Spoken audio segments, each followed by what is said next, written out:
Dito taas, hindi nabababa. Kung ano na yung height niya. Kailangan inverter bago gumana, 3 hours pa. Hindi katulad ng mga Ganting sa rin. Talong bumaba pag inverter, no? Kaya 750, 771 siya.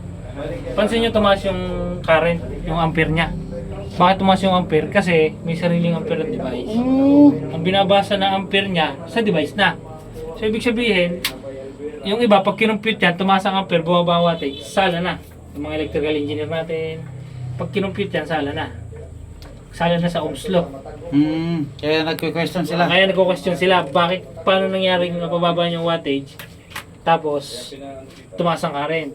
Ibig sabihin, since invention siya, hindi kaya ipaliwanag ng mga electrical engineer.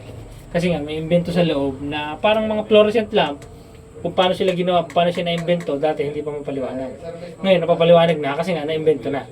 Ito naman natin, napaliwanag na to ng electrical engineer ng company. Kinumpute na namin to kung paano lumalabas ang mababa ang wattage, tapos tumataas ang ampere. Pansin mo, tumaas din yung kanyang Current. voltage. Tumaas siya ng 1.0 volts. 1.4 volts ang itinaas niya. Ibig sabihin, hindi na ganun kaganda ang linya ng kuryente nila, sir. Overload na siya. Overload.